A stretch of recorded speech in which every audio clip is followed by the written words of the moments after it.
Hello and welcome to DDOcast, episode 274, recorded live Sunday, March 17th, 2013. Happy St. Patrick's Day, everyone. I'm your host, Siegfried Trent. And with me, we've got lovely producer and wife, Anne Trent. Hello. Hey, everybody. Happy St. Patrick's Day. Yes, indeed. And Yay. from DDO Gamer, we have Jeff Hanna. Hi, says the guy who only knows 2 accents and none of them are Irish.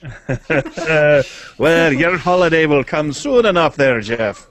Don't worry. Anyway, live shows are recorded on Sunday afternoon around 4 p.m. Pacific Time, in this case 4:30. You can listen live and hang out in our chat room through G+ Hangouts or on the website at ddocast.com/live. If you can watch the recorded shows on YouTube or listen to them on iTunes, we post showtimes and updates and game news on Facebook, Twitter. G+ is DDOcast, and of course on our website. If you want to be a part of the show, you can say hi. You can call 707-DDOcast or email us at ddocast@gmail.com. We're always looking for guest segments, news, opinions, and other topics of interest. And we actually have some in the mailbag this week. So let's get started, as we usually do, with the game news for the week. Update 17 Patch 1 approaches with Monday's downtime. According to Cordovan, the DDO game servers will be brought down on Monday, March 18th from 7 a.m. until 10 a.m. Eastern Standard Time for an update to the game. Lamani will remain up and available during the downtime, in case you want to keep on playing. And he confirmed that this is indeed Update 17 Patch 1 that will be coming out on Monday. So, yeah, prepare. What's in there? Well, we've got the plus 10% VIP experience points. Yay! New collectible turn-ins. Very unpopular on Lamania at the moment, so I will give them a ooh. At least that's the way people seem to feel about it. Haven't experienced it myself. We got the daily dice, prizes you can roll for when you log in, and we have the shard exchange, where you can trade bind unequipped character items or unbound items for astral shards. And upon investigating, yes indeed, we do not think that you can trade raid loot on there, only the bind to character unequipped stuff. So, and there are various bug fixes in there as well. Not a whole ton of those, but a few here and there. And on that note, Shamgar wrote in, and since we were asking for people's opinions, so I thought we'd share his. On the Shard Exchange, he says, I doubt you will be able to put raid items up there, and the language indicates you cannot do so. Honestly, I'm intrigued by the ability to trade some of my bound gear that I'm not using anymore. Granted, this should be within reason, i.e. no raid loot, but I think the bind to equip on character items should be fine, but no bind to character on acquire items. So, yeah, sounds like that's the way they've got it set up, so I agree. Not too bad. The dice roll, he says, it may seem like gambling, but you aren't actually getting cash. So the items, I don't know just how much that argument holds. If you think about it, anyone who gives Turbine money is paying to get items, just in a less direct route. I like the free stuff, really, and mostly it's just a replacement for my DDO lottery. As far as using shards to get better rolls, how is this different than using a gem on chests? Also, the more things are now technically available in the game without spending money, as long as their legal department okays, I'll take the free rolls. And on VIP XP, he says, win. More, please. Nice. Always good. So Yeah. here's the question I've been wondering is that are they going to be replacing my DDO soon? Or will they give it a revamp? Or will it come out of beta? Or will it linger forever, as it is now? I think that's probably the most likely, but I don't know. Well, I Yeah, have a little insight on that later on Yeah. in the show. Maybe we should talk about that again. Ooh, yeah, absolutely. Yeah, we'll do that Jeff has an because inside. you talked it's to not- Taylor a little bit about it. It's not much of an insight, but what there is, I'll share. Before we leave this topic, I did want Yeah. to say on the not very popular collectibles turn-in thing, we did finally get a dev response in the very heated thread that was going on about this. Oh yeah, I didn't see that. And they confirmed that they were aware of the response and that they would be. They didn't talk about specifically what they were going to do. Thank you for writing in, kind of response. They did, however, confirm, and this was something that I misunderstood, and I think a lot of people did. The Eberron Dragon Shard turn-ins are still going to be possible. So it looked like the way it was written that you weren't going to be able to get XP elixirs and mnemonic shards anymore, but you'll still be able to get that. Oh, okay, cool. So the Ebonshard Dragon things, the small, medium, and larges that you find. Right. Yeah. They're gonna continue to be accepted by vendors and for the same types of things they were before. Yeah, and at the same rates, as I understand it. Yeah. Right. Yeah, I hope they consider changing some of the collectible turn-ins. You know, there was a thread on it. People were like, "You should turn in all your collectibles now because update, patch 1 is coming." But you know, they're like, "See, it costs so much to get these things." And I'm like, "Yeah, but I didn't really want any of the things I was getting already, so I go from not caring very much to also not caring very much." That maybe actually, because I get to choose something, I might find use for some of that, and so I might actually. Take some advantage. So I don't know. To me, it's kind of a wash, or maybe just slightly better, because at least I know whether I want to bother turning them in or not, as opposed to, yeah, I probably don't care. So I don't know. I mean, for some people who regularly grab certain things that they really like, I can kind of see that. I know there were like Pale Masters who used to try and get the potions, but the quantities to which you could get turn-ins never, except with the exception of turning in the little mushrooms for healing potions in the harbor, I never found any of it terrifyingly useful, straight up. So I don't know. Now the things you can get, well, they're not bad. I mean, you know, for the good Lobby tricking out stuff, I guess. Right. Tier 1s are nice, and the house beneath stat increase potions are useful in the right situation. Yeah, they can be kind of good occasionally. I mean, I used to use the charisma ones for boosting my UMD occasionally, just to get up to where I could no-fill on a scroll and some stuff like that. Or I'd use the intelligence ones to do traps on occasion if it was a difficult roll. So I went through a couple passes of turning in a bunch of stuff and then keeping the items I thought would be useful and trading them out to characters, and I do use them on occasion. So, yeah, you get alchemical intelligence bonus. I mean, it's good for showing off your stats, that sort of thing. So alchemical will stack with other. Yes, well, it'll stack with non-alchemical things, which there aren't many alchemical stat boosts. Okay. So yeah, they stack pretty well.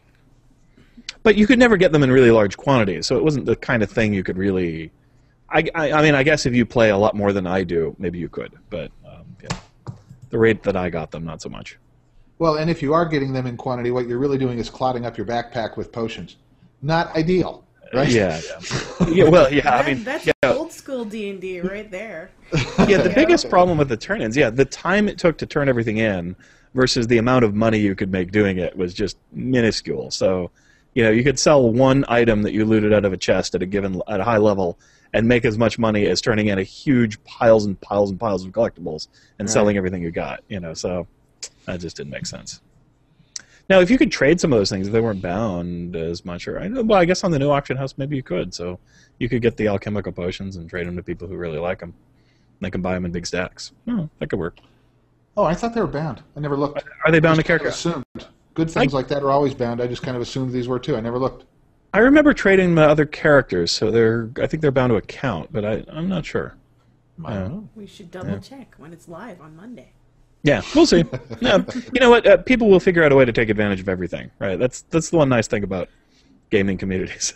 They're like, hey, I was just reading about my favorite card game. Someone figured out how to win on the second turn and spoiled a tournament with it. And everybody's angry. But hey, players find a way. That's how it goes. Whoops. Uh-oh. What's wrong? I just got signed out of my show notes. So if you'll hold on a moment while I get them back. Outfit returns are complete. That's right. Yeah, other people have the show notes, so that's good. You can carry on. Now I got it back now. So yeah, outfit returns have been completed. Cordovan says as of this time, all outfits should be returned. If you're still missing your outfits, please check to see if they were mailed to a different character, or if they are still missing, get in touch with the support folks. Thanks. Yeah, some players are still reporting they don't have all their outfits, so get in touch with the support team. I'm sure with such a system, not everything got there. Frankly, I have no idea if I got all mine back, but I did get lots of them in the mail, so I figured I did. Yeah, somebody was saying they got back like 42 outfits, and as far as they knew, they didn't have any. Yeah. I know. I only got back 2. One of them was a minimum level 6 death block outfit. Oh, hey, yeah, I'm glad I found that one. I didn't know I had that. Yeah, I did have, and I have a couple of good death block of invulnerability. I always like those when I get those. Mm-hmm. Those are really nice at about the level you can wear them. So I do enjoy those. So guess I was happy to get them back. I just don't have a lot of outfit characters at the moment. Yeah, I got them back, and I didn't realize they were missing. Yeah, still, a lot of people are happy though that they took the effort to do that. So that's cool. Let's see, double bonus points. From 315 till 325, you can get double bonus points through the Turbine store. Generally, this means the more you spend, the better you get, because the bonus points go up, and then you get twice as many as you normally do. However, many people are having issues with the store not taking their credit cards, making it hard to take advantage of the double points. Turbine's advice is to contact customer support. Although some customers pointed out they've been waiting on customer support for a couple weeks on other items, and if it takes that long, the double bonus points will be gone. I don't know. Definitely a bit of a snafu with the new billing system that they've put in place. I assume this is kind of why that billing server went down, and so they're still having some bugs with that. But your mileage may vary. Some people are able to buy them just fine. Many others not. In my guild, there was a lot of people trying to buy them last night, not having much luck. And managed to get some with PayPal, and other people have reported that working, and some people reported it not working. So. Yeah. Well, actually, PayPal didn't work before. I had to do like this big workaround. I had to go into my account .turbine.com and then just clear out all my payment information and reset it. I even included like the PayPal pre-authorization between Turbine and PayPal, and then only after that, and I restarted my DDO client, and then I was able to use PayPal in order to pay. Oh, okay. So even that was not easy. No. So others have said that the web-based DDO market page is working pretty well for them, even though the in-game store isn't. So I don't know. Kind of tricky when they do something like that. Yeah, maybe they'll extend it due to the issues. Yeah, well, one of the things I noticed is that if you're not in the U.S., the chances of you having more trouble will go up. Right. If you're not using a U.S. currency credit card, that seems to really complicate things. I used my on-file credit card. I had no problems whatsoever. Boom, boom. Yeah. Here I am. I'm in. I'm out. I'm full of points. Yay me. Cool. Okay. Yeah, I haven't tried it yet myself, so your mileage may vary. But, if you can get them double bonus points, if you're premium, that's when you want to buy some points and then save it for when they have big sales and do like that, and you're good to go. Let's see. Ongoing battles with Epic Destiny TR bug. This is the one where you TR your character, and suddenly all your Epic Destinies that you earned are gone, and all the XP that you got is gone. Very, very unhappy when this happens to people. Well, it's never gone away. Like, it doesn't happen to a lot of people, so there's not been a lot of reports of it. But the good news is they now have a way to restore your XP. So if you've had this happen to you, be sure to contact customer support, and they have say they're bound and determined. If it's happened to you, they will get your XP back. They said, however, that it can take some time. And, apparently the process of doing it is not necessarily easy or quick, so it requires some personal attention, and it goes in the queue. And there are a lot of players of DDO and not nearly as many customer service people, so that kind of work takes extra time. But they're determined to do that, and people are pretty happy about that. They haven't fixed the problem yet. They probably have not actually found how it happens just yet, is my guess. So they're looking for people. Anyone who's had it happen, be sure to send Turbine as detailed a report of what you think occurred as they can, and hopefully they can find it eventually. I know as a programmer, those can be tough. There's a bug in the system. It takes forever to figure out how it actually happens. Last week at work, I got one of those. It was cool. Somebody else actually figured out what was going on, one of the other developers, and then I was like, once I knew that, I'm like, aha! Yes, that must be how it happens. I know how to fix that, so I went and fixed it. So hopefully they'll do that with the TR bug too. Also in Bugland, we've got the wailing of the necromancers. Ladron reports he's busy trying to figure out the problems that folks are having with Wail the Banshee, but he needs some help actually figuring out when it occurs, because he's having trouble reproducing it.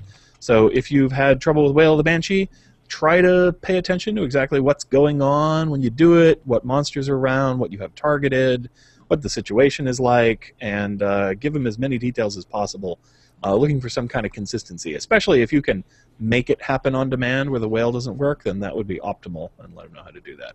I don't know. I think I've had it not work before, but I'm rarely paying much attention. I'm hip deep in monsters, hoping that they die. So, and usually it seems to work for me. So most of the time I don't have any problem. But occasionally I've noticed it not do anything. Like, it's not always going to kill stuff because they can make saves and there's spell resistance and stuff like that. So keep an eye on those things. But yeah, if you see nothing happening, no spell resistant shields, no woo woo of them losing levels, then something's probably not right with it.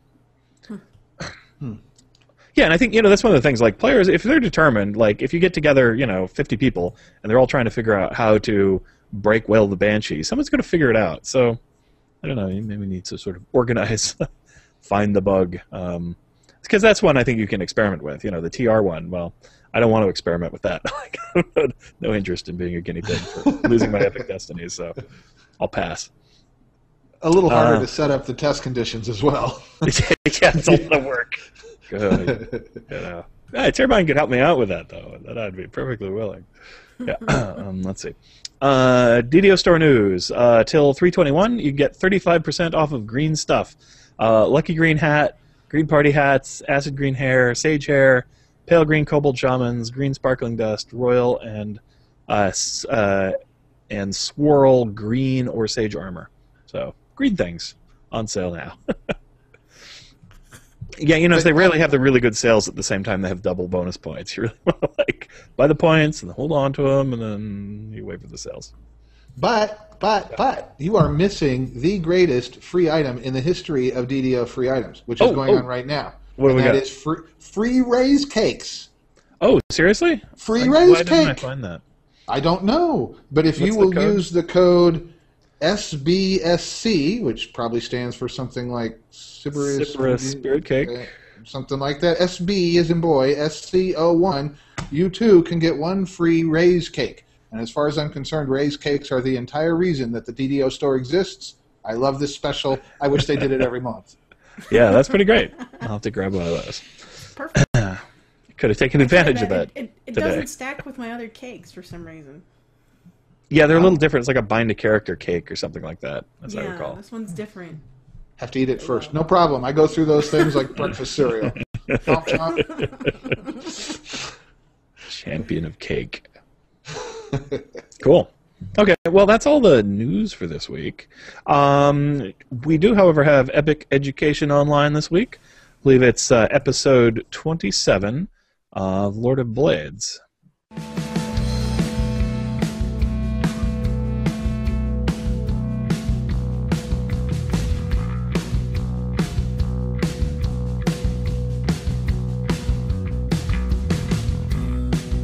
Hello and welcome to Epic Education, a show of tips and tactics for surviving epic content.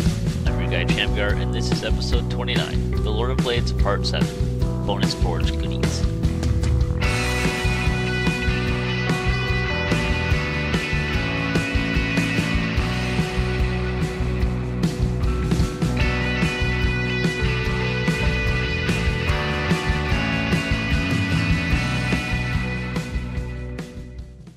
Having fully discussed the raid to completion, let's finish by addressing the optionals that a party can complete. There are 3 optionals in the Lord of Blades raid, each granting an additional chest to the single raid chest. The first 2 optionals are actually the same, marking the Lord of Blades. This is quest speak for reducing the Lord of Blades to 0 health. Each time you do this, the Forge will regenerate about 10% of his health, and he will get back up and continue fighting. Doing this twice is the first optional, while a third mark will grant the second optional. If you manage to mark the Lord of Blades 3 times, the DM will then tell you that further marking is futile, indicating that you will need to find a different way to defeat the Lord of Blades. Each of these markings gives a bonus chest with a small number of shards for crafting and a chance of dropping a special piece needed to upgrade the Tovin's Hammer rune arm. Most groups will only do these optionals to help someone get this piece, since the number of shards is exceedingly low compared to the other 2 chests.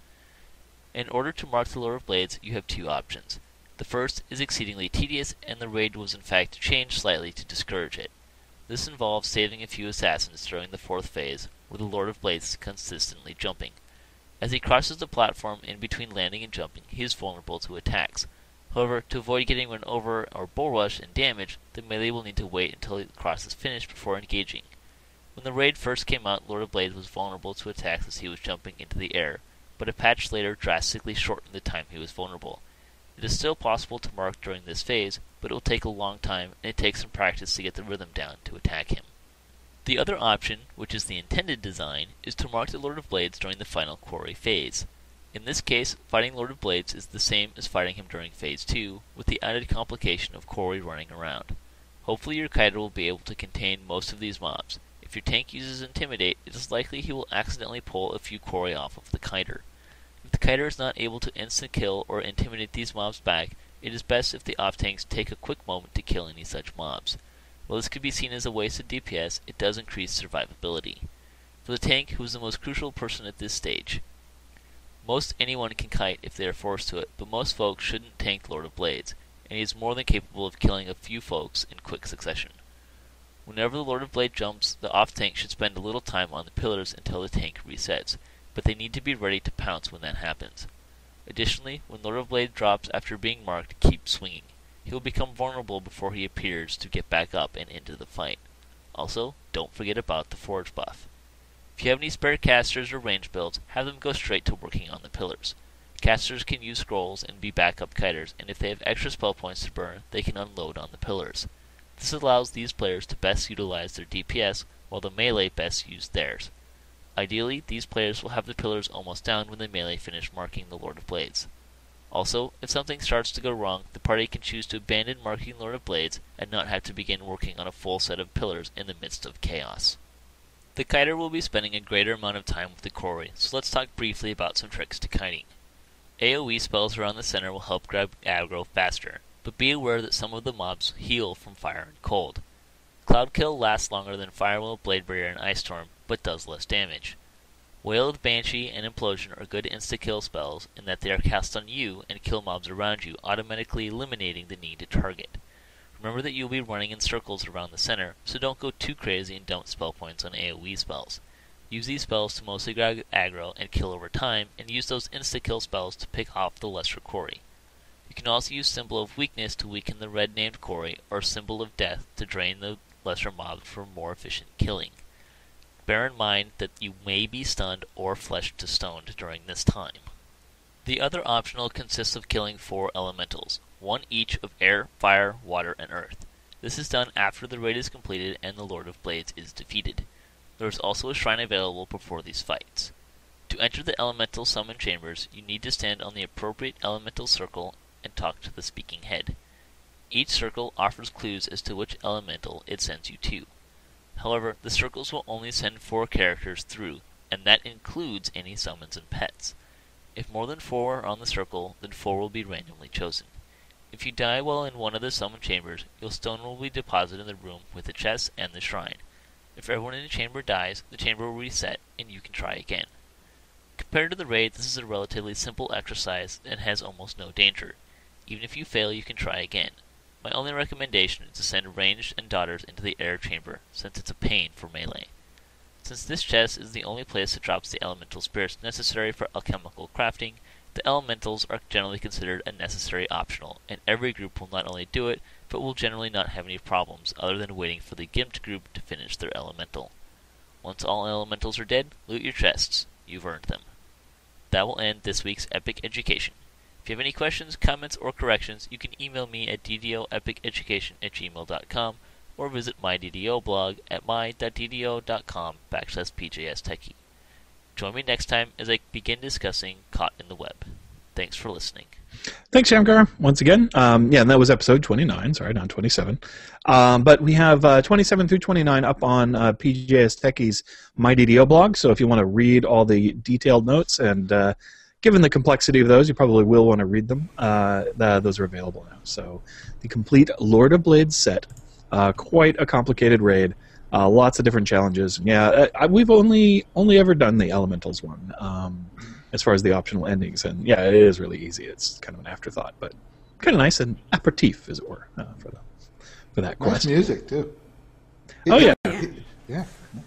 Does a nice job setting those up. I think that's from his church band. So his band, when he goes to church, actually makes these really cool albums. So. Neat. Sweet. Okay. So I don't know whether to laugh at the GIMP group that can't finish their elemental or be red-faced about the fact that they're probably in it. I've been in that group before. So what's the last time anyone's run the Lord of Blades? It's been a while since I've run. Me, it's been a while. I have a friend who's trying to learn how to solo it on casual just for the stuff he needs, just to get completion count. So yeah. He's doing pretty well. I hung with him for a little while. I had a non-self-healing fighter, so it wasn't very long. But so, yeah. Yeah, and our guild likes to run it sometimes, but they haven't in a while. Yeah, well, they're running the new stuff now. Obviously, whatever's newest is what they run next. Mm-hmm. Yeah, it's a lot of work to make those alchemical items, I think, and they're a little better than green steel, but not by a huge margin. So I think it's just the loot in there. Maybe people aren't quite as keen on it. I'm not sure, but I want to make one of the earth. I want to make I can't talk. If you make a tier 4 Earth Mall, this thing has so much acid on it. And I know there's a lot of monsters that are, acid immune or acid reduced damage, but somewhere, someday, they're going to bring in a monster that takes extra damage from acid. I'm going to pull out this mall, and I'm going to gush all over this thing. When the troll guide comes, you will be ready. I will be ready. That is correct. No, you need to whack on a lightning dragon. How about that? Oh, do they take extra acid damage? Mm-hmm. Yeah. Or you can play with an acid's fun. Play with Anne's character. She has the acid vulnerability thing, Oh, and she can throw the monk punch that gives people acid vulnerability too. So I know. Yay, me and my sorcerer monk. Yeah. Hey, that's a good character. Hey, I have a wizard monk. See, kindred spirits. There you go. Once you get yourself over to Sharadi, you'll be a machine of death. Yeah, oh yeah. Pretty much. Okay. All right. Yeah, it's pretty awesome. Let's see. DDOcast Gen Con news. I'm not saving it to the end of the show. I actually put it in here as an actual thing. We registered for a Gen Con event, so the deadline was looming. So I got off my lazy butt and signed up for an event. Now, we haven't gotten the confirmation back yet, so I don't know exactly when it's going to be. We requested for a Friday afternoon kind of a thing, so sometime before the usual traditional DDOcast party. So we're going to do a live recording of the show, and, partly a general hangout, partly a live recording of that general hangout. But we're going to try to get as many, guests and people to come hang out with us as we can and do as much audience participation as possible. So, we'll play some games. Maybe we'll play a giant game of Lightning D&D or something. I don't know. We'll come up with goofy stuff to do. It should be fun, hopefully. I'm excited. I'm really excited. This is going to be fun. I really can't wait. I hope so. Yeah, as long as there are people in a room together that want to have a good time, we'll have a good time for sure. So, now I think... Oh, go ahead. Well, I was just going to say we haven't worked out the logistics yet, and I'm trying to pull up enough money to get the recording stuff to get... You have to pay for the recording stuff. So I'm trying to get enough money to get it together. So yeah, I'm trying to convince Anne that I can actually bring my laptop and do that. We'll see how it goes. One of us, yes, will be victorious, or maybe some combination of both. Well, the thing is that Gen Con has their own audio and video recording sort of team, and the best part is if I can get them to do it, I don't have to do it. That no one has to do it, and we can all have fun. That is a good plan. Yeah, that's a good plan. So buy T-shirts. Everybody buy those T-shirts. Go to stanxmart.com and buy my stuff. If you want to fund us at the moment, that's a good way to do it. Buy some D&D stuff from Ann at stanxmart.com. And, so that money goes into our stuff we want to have fun with account. So that's always fun. Pretty much. What else? Pardon me. Yeah, so that's the plan for Gen Con, and I am working on trying to get a hold of whoever normally does the after-party thing and make sure that happens, and we know what it is so we don't schedule up against it or something. So anyway, working on all that.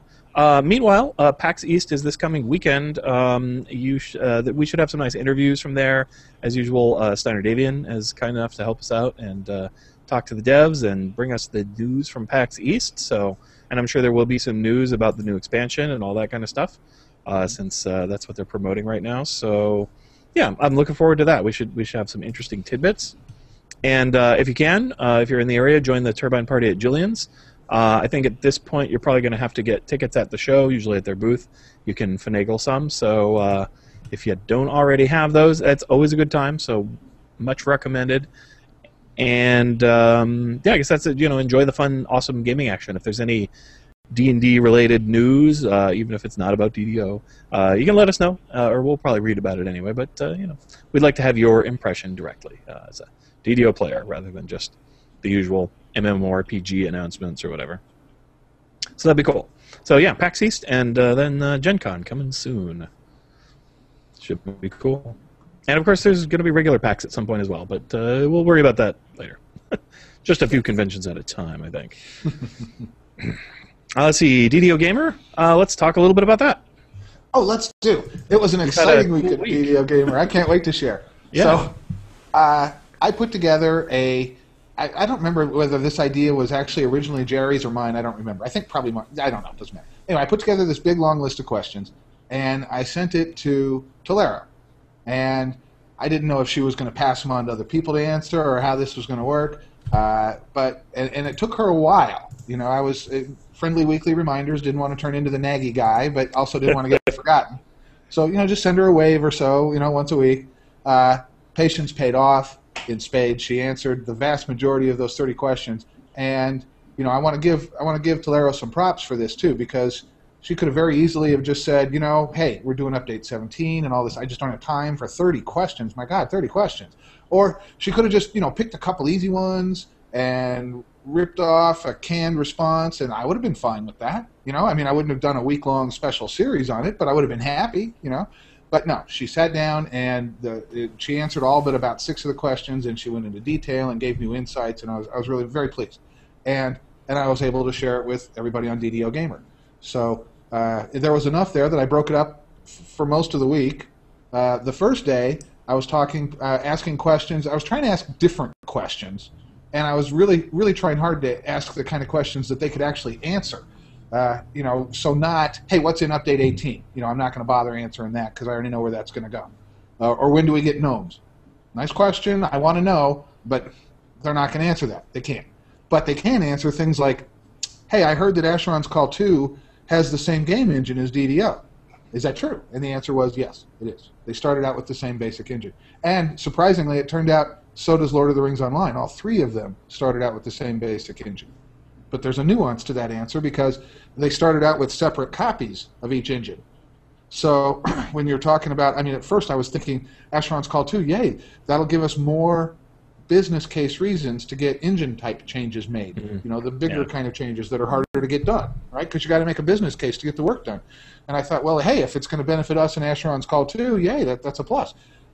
Turns out probably not, because for most of those types, each game started from the same initial core, but then they copied it off and went their own direction. So it was easier to individualize the engine for Asheron's Call and for DDO and for Lotro, but every time they did that, they drifted further away from the original core, right? So any given change, may be something that could benefit all 3 games, but even if it was, it would probably have to be applied individually. It might as well be 3 completely separate changes. So interesting information, good to know. I don't know really where I was going with that line of question. Some questions are kind of like picking at a scab. You don't really want to know what's underneath, but you just can't help picking at it, and this, I guess, goes into that kind of. I don't know where I'm going with that analogy either. Let's get away from scabs and go back to Tolero. So, anyway, I had a lot of fun with the articles. We decided that Tolero is my secret source, Deep Owlbear, and that was fun. And it gave me a good excuse to put up kind of a silly graphic of Tolero in an owlbear costume, which she did as really sort of a bet, really, when she was trying to get people to back a charity cause sometime last year. So day 1 was mainly questions about the game engine itself. What kind of changes our game engine changes? How does the existence of other games help that? In day 2, what I did is I came up with this nifty table that had about 10 different types of things on it that were sort of variations on each other, and I asked Turbine to rank them from, hey, that's definitely going to happen someday, to, probably not. And but with a lot of room in between for non-committal kinds of responses that indicate, including, hey, we'll think about it, right? So, and I don't know, I guess I was trying to get a little cute here. I don't know what my end goal was, but, so like one of the questions was, how likely is it we'll get a new race versus how likely is it that we'll get a new race that requires new tech, like Kalashtar would be psionics, right? Versus which doesn't exist in the game, that'd be new tech. Versus how likely is it that we'll get a race that requires new models, which I assume, for example, that gnomes would. I don't know that. I know there are gnome NPCs in the game.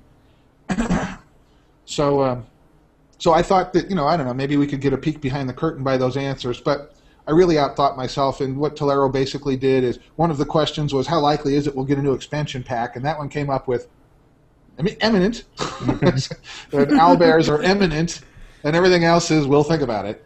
But yeah, we'll think about it. So I didn't get so much mileage out of the chart as I had hoped, but then she goes into a discussion And this is the thing I've kind of lost sight of with this chart, is that the likelihood of something getting done is not, the primary driver isn't the difficulty in doing it. I mean, that's part of the math. But the main driver is what things does the game need. And when the game needs them, the game will tend to get them, even if they're hard things. And she gave the specific example of the Druid shape change. It was just too difficult to do for years. But eventually the game needed it, and they found a way to get it in. And, it was all new tech. They weren't able to do it with any sort of, because they have tools that work with the existing tech, and those were insufficient. It required fundamental changes. And they just bit the bullet and did it because the game needed it. And some of these more difficult things, she wasn't specific about psionics and Kalashtar, but, if the game needs one of the more difficult things, it's going to get it again in the future. And that seemed like a fair answer. I mean, what she's really saying is the game is driven by marketing and not by engineering. And that makes sense.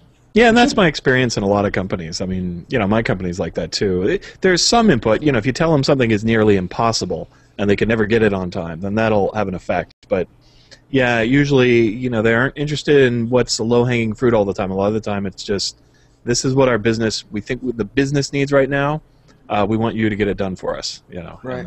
And then the developers, and code try to figure out how the heck to do that, Yep. and if it's possible in the time. And occasionally, as you're working on it, you're like, yeah, well, we got it done, but we didn't get these other things done. And they're like, yeah, okay, that's fine. So long as you did it in priority order, we'll roll out what we've got ready, and then kind of goes Right. like that. But yeah, the command decisions usually come as business priorities, and those can change. 1 month, well, this is the most important thing ever, and then next month, the business rules have changed, and this other thing is the most important thing ever, and so that can kind of shift. You can put things on the shelf and jump over to something else, even though you're almost done with it, because that usually drives the ship, as it were. And boy, that's just not frustrating at all, is it? So Now, I've gotten used to it over like 12 years. I'm just kind of like, oh, okay. Occasionally, I can see the writing on the wall. So I'm like, I'm not going to invest as much time in this task as people seem to think, because I am 98% sure that it's just going to vanish before we're done. So, right. I'll give it an honest effort, but I will not, I will not bend over backwards, and usually that proves to be very wise. So my question now is, marketing-wise, on DDO, what do you think is next needed? Oh, me personally? Now, this would be pure speculation, because Tolero did not give me a good clue on this. Yeah, but I want people to speculate, because it's fun and people like it. I think the game would be best served by a change that makes people revisit their characters from the ground up. Because it's kind of a grindy game, and it's hard to get excited about grinding. You'd have to have a good reason to do it. And I think the game would be best served by something that would make people fundamentally rethink their characters. Like, for example, some new weapons. And I think, I think that would shake the game up in really good ways and cause a whole bunch of new builds to come out and make people excited about releveling their character to take advantage of the new weapon. I think that would be fun. Yeah. That's just my opinion, though. What would I can't think of anything that would totally revitalize the game, except if they like, hey, Neverwinter Nights is coming out and they've got a content building engine, we're gonna, since difficulty isn't really a challenge, we're gonna meet that challenge. We're gonna put out our own content generation engine for people, and whammo, right? And that would be the holy mackerel of, and that would give the life. You can give a lot of life to a game even if it's getting a little long in the tooth with that kind of thing. So that would be my big one. But you know what? I ain't. I take back my weapons. I want what you said. Yeah. I mean, that would be the that's big what I was kahuna. thinking too. Is just basically the ability to create content. Yeah, that would be nice. It's the only thing I can think of that would be the revolutionary. first couple of days were primarily that sorry, would be very revolutionary. And like I said, if that was on the table, I would definitely prefer that over weapons or Kalashtar or gnomes, even over gnomes. Yeah. I don't know why I'm so excited about gnomes lately. Moving on. Cute. The first 2 days were, like I say, talking about the types of changes that could happen and how we get about there. And I'm a programmer, so I was asked. I guess that's why that interested me more. The third day, though, was more about the content, specifically about epics. So I was asking, since they're doing this, converting existing quests into epics, which, by the way, a process they call epifying the quest. As long as they're epifying quests, how do they go about doing that? Is it just throw some hit points and call it good?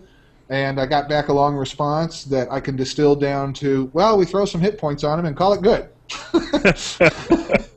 Okay, it was a longer response and more nuanced than that, and I want to make sure that I'm being appropriate here. But yeah, basically they amp up the CR on the existing monsters, and they make sure that that's still going to hold together and work within the framework of the existing dungeon, and then they move on. So, and I was asking about, well, sometimes you, and maybe I just hallucinated this. I was thinking there were times that they had changed the monster list when they epified something. Or made other changes. But in reality, I thought about it some more after I sent these questions, and I can't remember that ever happening. It happened on low-level quests when they redid the Good Blade quests as Korthos Island, but I can't remember that happening in an epification pass. And Tolero's response to that was, look, it's hard, and it's not that we couldn't do it. It's hard, though, and it takes a lot of time, and we don't think it's a good use of time. We'd rather people put all that creativity into new quests. And, okay. Yeah. And I didn't get an opportunity to do follow-up questions. Maybe someday I will, but I would have said, all right, when will you do that? Let's see the new quest, right? Because so far in all of the epifications, really, I guess in fairness, Fall of Truth is a new quest, right? Yeah. So, new raid. But pretty simple. Generally, though, when they epify things, they really don't bother with new quests or anything else. It does seem to be just throw on the hit points and move on. Okay. Yeah, I mean, sometimes they'll fix them up a little or tweak them here and there, but that's about it, yeah. Well, yeah, and she mentioned that, and they have some new system things that they've derived in the last few years that they want to try and backfit. The new storyline thing, I forget what it's called, there's a word for it, and the barter boxes, and all the new system enhancements, they want to backfit those into things as they go. Yeah. So that's more than just throwing on some hit points, I guess. And, of course, they spend a lot of time on the loot. And that's fun. They do a nice pass on the loot. I've enjoyed that. So, and then I asked, because which is more likely? Would more Eberron content or epification of more existing Eberron content? And the answer was no new Eberron content. Now, not ever. Okay, but until the Forgotten Realms content reaches a quote critical mass. And I don't know what that means. I assume that means that it would be possible to play entirely in Forgotten Realms and, go through the grind and the TRs and everything else and do it all in Forgotten Realms. So if that assumption is valid, I don't know that it is, we could be looking at no Eberron content for a long time.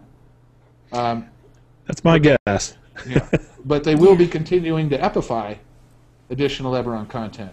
So I assume that means we're someday going to have an Epic Abbot, maybe, or other maybe epic Shavarath. Boy, that would be really epic, right? Yeah, that would be brutally epic. And the other piece of absolutely news, or I don't know that it's news, but I've never heard confirmed before, was the confirmation that absolutely making Quest soloable is a design goal when they're going through here. So. Yeah. We all suspected it. I mean, it's pretty obvious that's what they're trying to do. But this is the first time I've ever heard somebody come out and just say it. Yes, we want the quests to be soloable. Yeah, I mean that was really clear in Giant Hold because they pretty much went in and changed Tor completely so that it would be easy to solo. Yeah. Oh, that's true. I was thinking about because they revisited the whole Gatekeeper fight, and I was trying to figure, but it didn't click with me that was now I could solo it. Yeah. I mean, they've done it in the past. Well, people have soloed it already. Use hirelings, and there's some tricks and things. But you had to kind of know some gimmicks.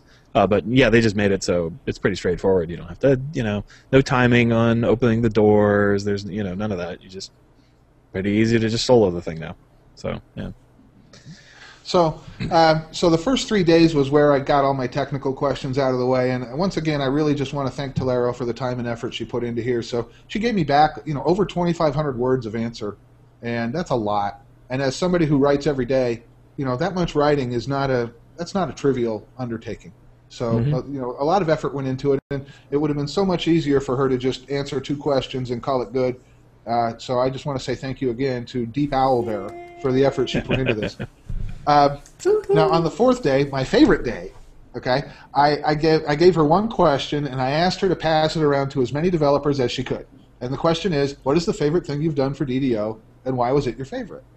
So it's really a 2-part question because I'm sneaky like that, right? Yeah. And she took it and ran with it. She got people involved in this that had never responded in public to anyone, and they had to invent their developer name just so they could respond. They didn't even have one yet, which I think is amazingly cool. So yeah, I saw that. If you don't mind, and if we have time, I'd like to read 2 or 3 of the responses. Oh yeah, go for it. All right. So Purple Foos, who we've heard of him before. He's a lead content designer. We should have. His statement is, my favorite thing that I worked for on DDO, making the Delirium dungeons. Why? Yeah. Writing humor, story, and dialogue is definitely fun. And all the little encounters I made, in parentheses, drinking game, misbehaving key, hambies, flying floor tiles, puzzle beholder, dancing furniture, mattress airship, beholder stomach, secret insanity chests, I could go on and on and on, were each wondrous creative exercises to imagine, design, and implement. Even though we're not making new Eberron dungeons right now, I've started plotting Delirium 3, Terminal Delirium. Oh yeah. Yeah, that was probably the most exciting thing for me in the series. I was like, yes, I want that. I mean, I had so much fun with the mattress airship. What could be better? Well, we're going to find out in Terminal Delirium. I don't know how to pronounce this. Vargwili, that's a monster, right? Isn't it like a flying top hat with tentacles or something? Yeah, well, I always pronounced it Vargoyle. There's like gargoyles and Vargoyles. Vargoyle, oh, that's better, yeah, but it's spelled as some sort of unpronounceable French thing. Anyway, Vargoyle, and I think I'm going to adopt that, I like it, is a systems designer. His answer is, I loved making Charade Champion. Abilities such as Double Rainbow and Tea with the Queen were great fun to work on, and it's clear that some players really loved the moments and memories spawned from those strange abilities. We know these particular abilities don't appeal to everyone, but we'd rather every player have something they can love, even if there's other stuff they choose to ignore.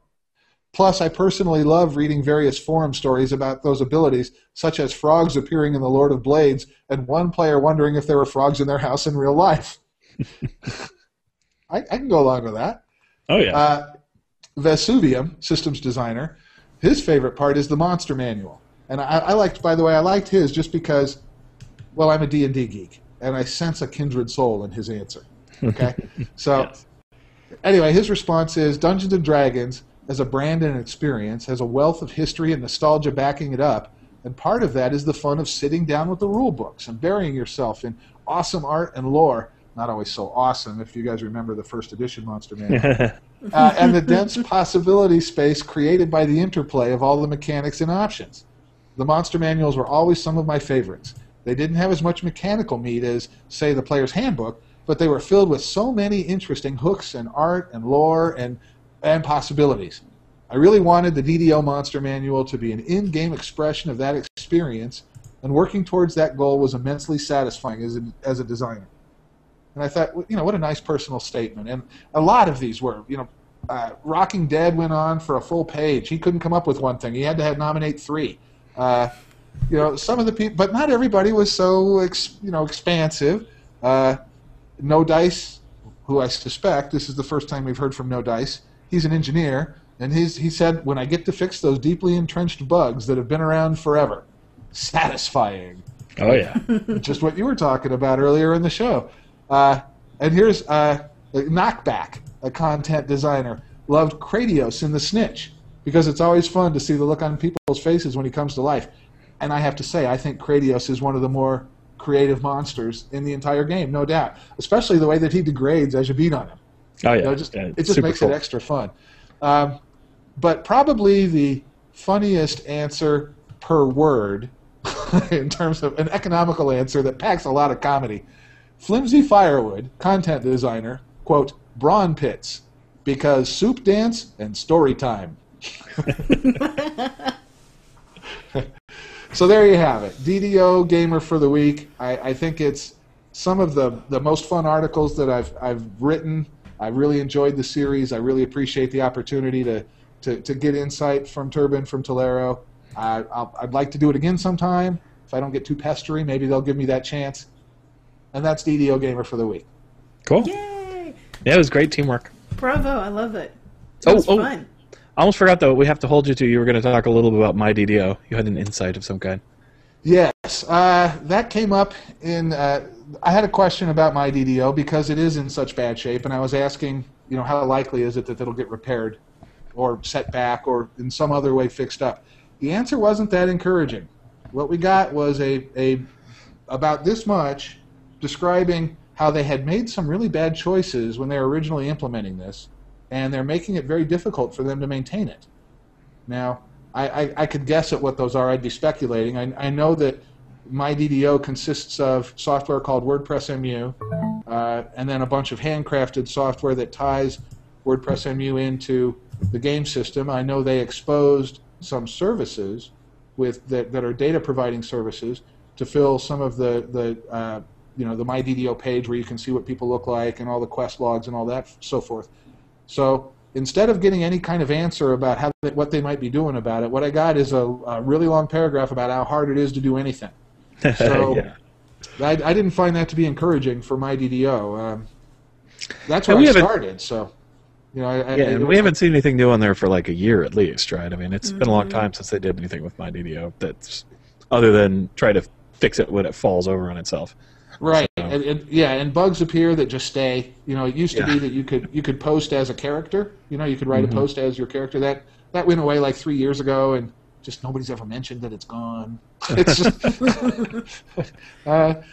So I started on MyDDO. I put 450 posts there. I loved the time I spent there. The blog part of it I thought was great. There's a nice community there.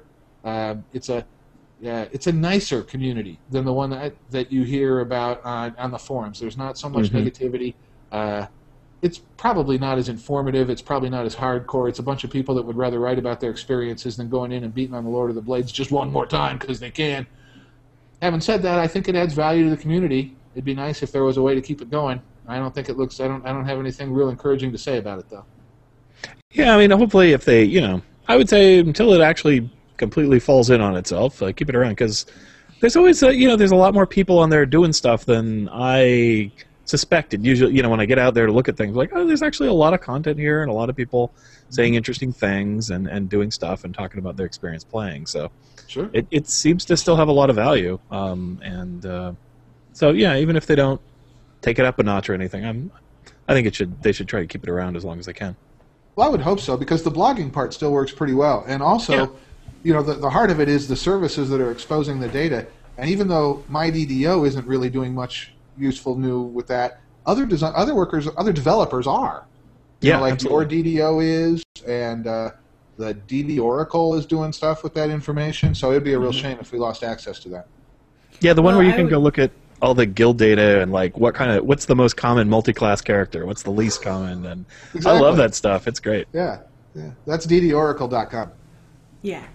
Right. I mean, I like the services that they've got up, so you could just basically look at server stats or look at character stats or your own character, and that stuff's great. But I think if they just kind of pared down on it so that it worked a little bit smoother with the blog, because I think the blog is what's working for them quite well right now. Yeah. Mm-hmm. Yep, I agree. I think that's a lesson for any MMO developer. You don't need to do everything to support the community, but what you do need to do is make some information available. And if you make the information consistently available, the fans will do cool stuff with it, right? Mm-hmm. So if you give people the raw materials, they will build all kinds of neat infrastructure on top of that, and you don't have to do that for yourself. So, right. Right. But yeah, look at DDO Compendium versus DDO Wiki. Right. I think they finally learned that lesson, because Druid class isn't even in DDO Compendium. I think they pretty much just abandoned it. Right. It seems that way. Right. So they're no longer writing item descriptions to it or anything else. But DDO Wiki, it would be superfluous. DDO Wiki has it all anyway. So yep. I would like to see them expand the services. Maybe make them not quite so real time. I think a lot of the problem is the real time connectivity. Maybe make it more of a batch mode where things update, a couple of times a day, maybe, but have more information, like for example, inventory. I'd love that. Yeah, just to make limited information, controlled information from the database available to players to access. So like I was just on the DDO Wiki's page looking at the Quest XP, right? And there's a page on the DDO Wiki that could use some updating. It hasn't been done much since like Shabroth. But it's kind of a pain in the ass to go to every quest and to look and see what the XP is. Enter it on hard, enter it on normal. Yeah. But that's the kind of information that they could make, a couple simple queries, a web service, and people could just grab that and then fill out the DDO wiki with it. They do all the. You don't have to do all the formatting and all that. Just make the raw data available, and people will take care of it. So I don't know. That would be cool. And people who make future MMOs, you should do that. Yeah, Jason and XML services is all we need, and we will take care of the rest. There you go. Absolutely. Mm-hmm. All right, well, let's move on to what you've been doing. I don't have a whole lot. I've been raiding with my guild, just kind of when we're on, guildies were on, so jump in and raid with them. Working on my TR a little bit because of the heroic XP boost. Seemed like a good time to do that. It's very slow. I'm at level 18. Takes a long time to get to 20. But, cranking along. Got a couple ranks over the weekend. We're talking about what we're going to do with our next life. I think I'm going to make a healing druid. Not really my favorite exciting character, but it'll go well with what Anne wants to make. So I think that'll be cool. How about you, darling? Oh, well, doing raids, which are fun. Working on my TR with the XP bonus, of course. And then thinking about the next life. And what I plan on doing is something like a rogue barbarian, because many times I have started a rogue or a barbarian, and many times have I stopped playing with it. So I'm hopefully now that things have changed a bit and there's a little bit more content, and now that the environment is different than it was before, I'm going to try again, honestly, and I will bring a barbarian up to full level 20, hopefully. Are you trying to do full-on rogue? You're going to be locksmith and everything, or are you just trying to build a barbarian with evasion? Probably a barbarian evasion with the skills to work on disable and open locks. Yeah, she wants to do traps with it. So, yeah. But with double TR, that's not too hard. Stat-wise, it's pretty easy to put that together, I think. So, especially on a human. I've even built those for 28-point characters before. It's pretty doable. So barbarians get 4 skill points per level, and they get spot as a class skill at least. So it's not too hard to do. Just gotta have a little intelligence on there. Now I think you have a rogue barbarian, but not trapping, just pure. Yeah, crushy stuff with the picks. Pure crush. Yeah. Right. I have one that the blender, duels dwarven basically. axes. Yeah, exactly. Yeah, mine is just an evasion barbarian. But I love her, and she's very cool, and that evasion comes in very handy. Cool. What you been doing this week, Jeff? Well, not as much DDO, actually. I'm going to have a wedding at my house in 3 weeks, so I've been painting. That's right. And having carpet installed, and doing carpentry, and having doors hung, and badly. It's amazing how badly you can hang a door. I wouldn't have thought it was that difficult. Oh, it's hard they got to hang the doors. doorknobs in the wrong. They put the doorknob so close to this molding that and it's a big, heavy door, and if you close it and you leave your hand on the doorknob, you're going to break your hand. It's like my door is now a safety hazard. I think this is bad. Yeah, that sounds bad. So when I have gotten some DDO in, I've either been working on my TR character, who's around 14, in her current life as a battling cleric, or I have decided that my strategic fighter needs to have a very complete collection of mauls, just because it'll give me something interesting to do. So she's working on her alchemical maul and the Hammer of Life currently, and that gives her an opportunity to earn XP to advance her epic destiny. So got to have goals to shoot for, and that's what I've been on. Cool.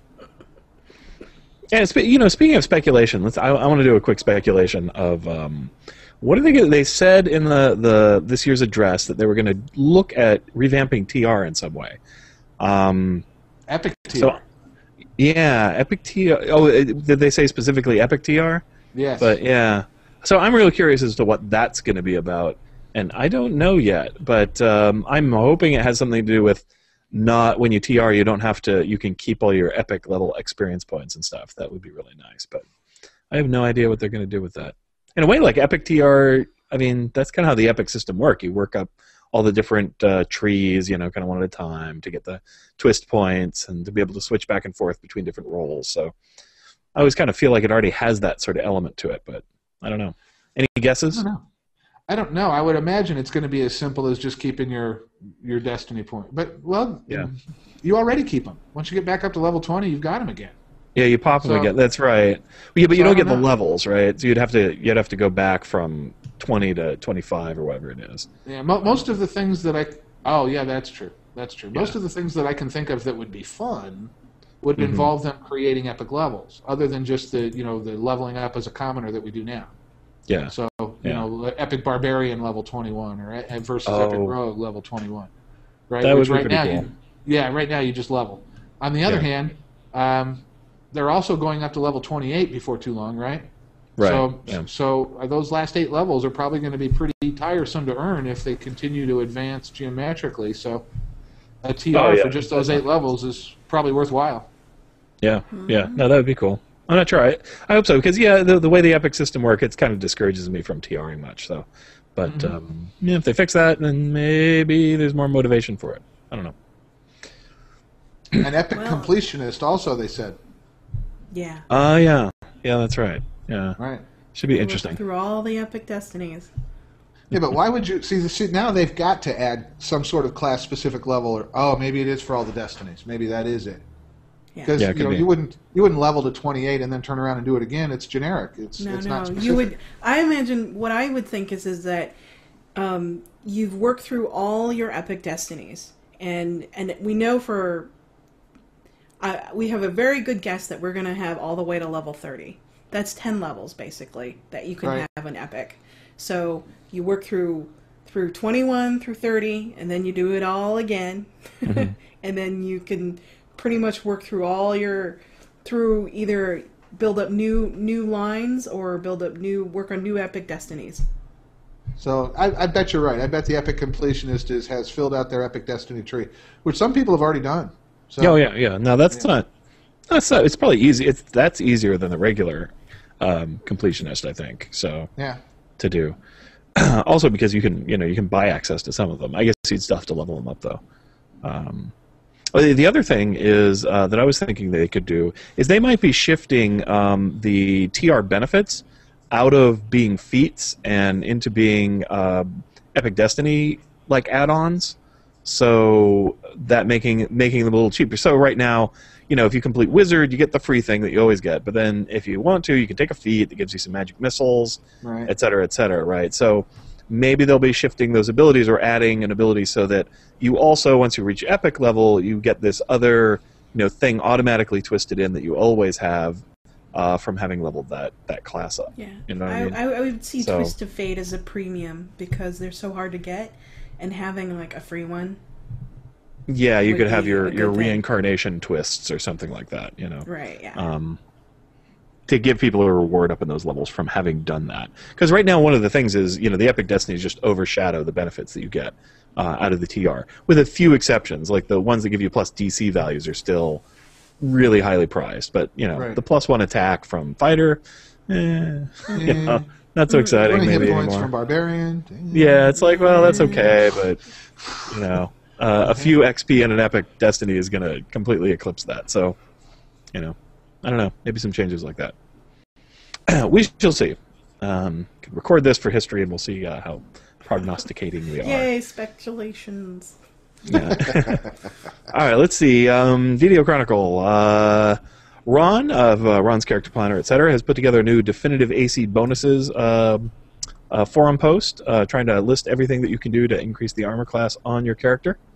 Nice. And I believe also Adian Ryuku has updated the DDO record book, which is a lot of fun to watch, to look at. And I have to say the current AC max in there, I believe, is 244. So maybe with the definitive list, somebody will be able to beat that. We'll see. But a lot of work to put together those AC lists since there's so many items in the game. Did you say 244? 244, that's right. Armor class. Fighter, I believe. Yeah, armor class. So, what's sad is I don't think that really gets you much beyond like 75%, mischance, right? At level 25 or something. So, because the diminishing returns kicks in pretty hardcore, and but still quite the impressive number. Yeah, I'm so busy feeling puny from that I really don't have any other response. 244? It's massive. Yeah, it's pretty amazing. I forget what the DRR is, but that's up to around 100 or something like that, PRR. So, yeah, some crazy characters. I think the maximum strength is like 115. maximum intelligence like 83. Yeah. My characters don't even, like half that maybe on my best characters sometimes. So I'm never gonna have a really good character on my. The stuff people do, like at the very extreme ends of the game, is really impressive. That the record book, I suppose, could be depressing, but I find it pretty fun to see what people have cooked up for their characters, and some of the accomplishments that people have done there are pretty amazing. So, and they've got silly stuff in there, like the farthest jumping distance or the highest recorded elevation in the game and stuff like that. They're really cute. So, yeah, it is a fun thread. It's a fun thread, no doubt. It belongs in the Hall of Fame. I'm glad it's there. Oh yeah, totally. It's one of my favorite all-time threads in the forums. I think it's just great. The Chronicle comment of the week is, why do dragons hoard gold? And I don't know. I know that there's been a lot of interesting speculation I've read in role-playing games, all these different reasons why dragons hoard gold. Boy, I'm not sure. I'll tell you, instead of that, I'll do a story. I once had an adventure, and the dragon in the quest would cover himself with some sort of sticky substance, and he liked to roll in the gold to cover his body with golden armor. Nice. And I thought it was, so I had this really high armor class, right? So I don't know. That's as close as I can get, but I know in DDO they don't actually do that. So, how about you, Jeff? Got an idea? It has to be an evolutionary advantage for the species, right? I mean, somewhere the chromosome evolved that hoards gold, and it turned out to be some form of biological advantage, right? And it became part of the dragon tree. So we'd have to go back to the proto-dragons and see what life was like before they hoarded gold to fully understand the evolutionary impact of this chromosomal change. So in other words, what I'm really saying is it's a mutation. Yeah. I like that. How about you, Darlin? Oh, I don't know.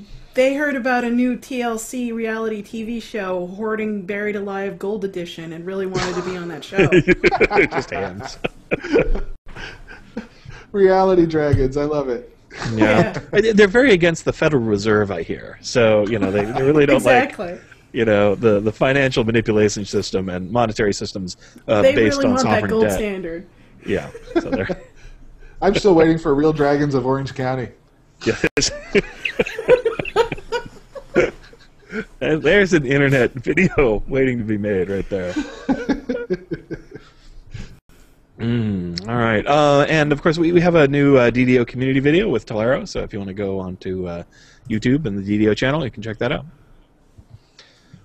Cool. We got a little bit of a lightning post. The mailbag was kind of busy this week, or last week as well, so actually I didn't do lightning posts. So got a few of these. And this person sent me a pronunciation guide, because they're awesome. So, Kieran has a special thank you for Anne for getting the MP3 version of DDOcast posted so quickly. I only get the downloaded version, he says, and listen to it here at work. And the week, whenever it goes up, I was certainly not expecting it on first thing Monday morning at 10 a.m., which is like 2 a.m. for us. So, kudos and special thanks. So, that was very cool. And then we've got Tor writes in and says, hey guys, love the show.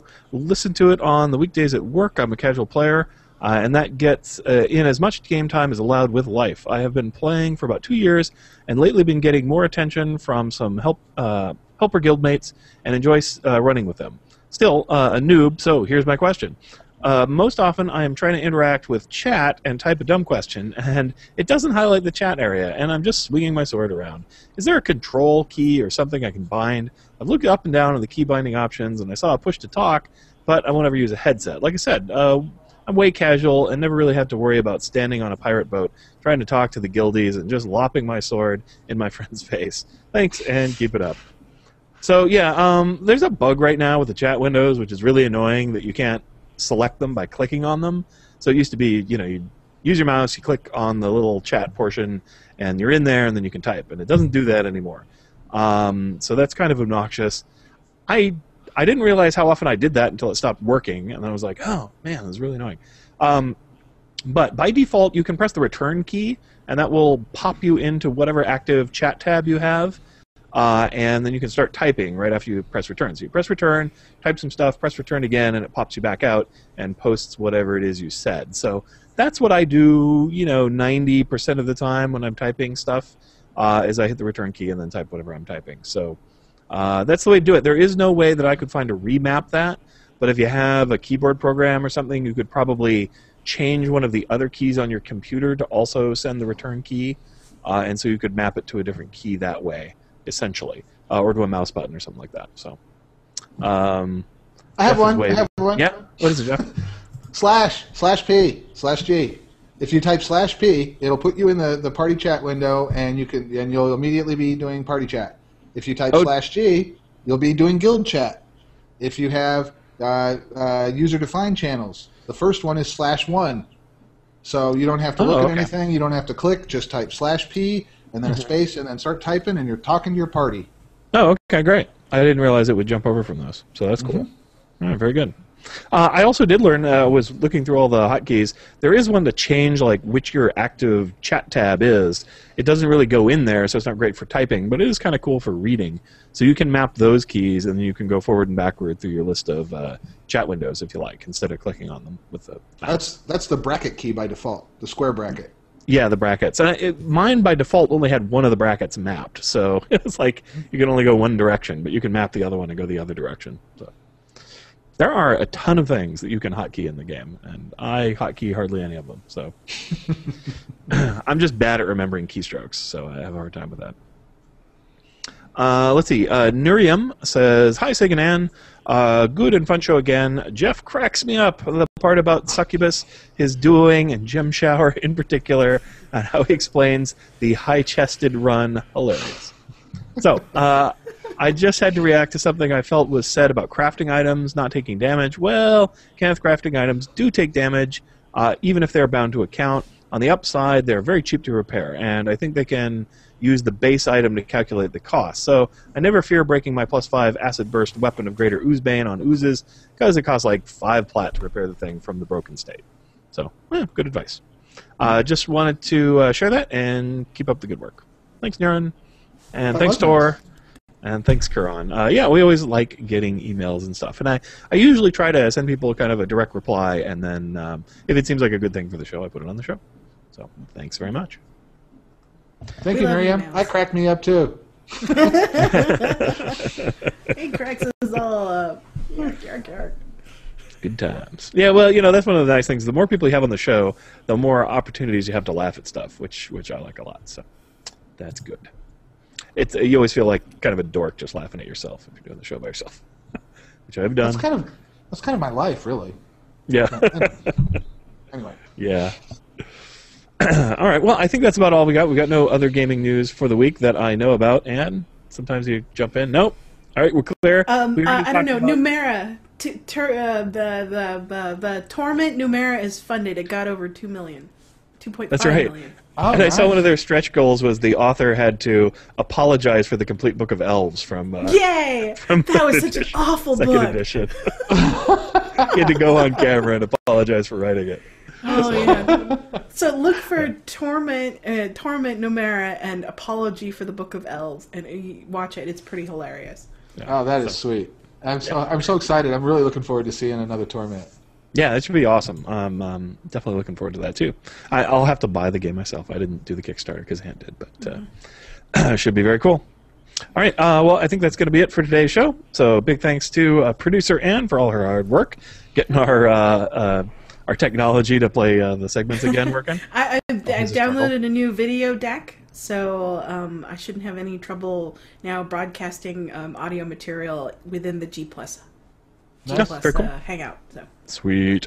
And big thanks to Jeff and to Turbine and Tolero for helping him out with his very cool series. Yay, we love those. Content for the show. Please do more. Absolutely. And big thanks to everybody who contributes to the show and our many fine listeners, Shamgar especially. And thanks to Wizards and Turbine for making a cool game. So if you want to be a part of the show yourself or say hi, you can call us at 707-DDOcast or email us at ddocast@gmail.com.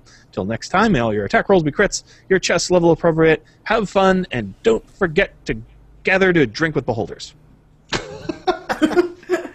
Drink green beer, because it's Leprechaun Day, or St. Patrick's Day. Yes, in Zoriad, it's something else. Something else. Hey, nothing says heroic adventure like beholders with gas. Ooh.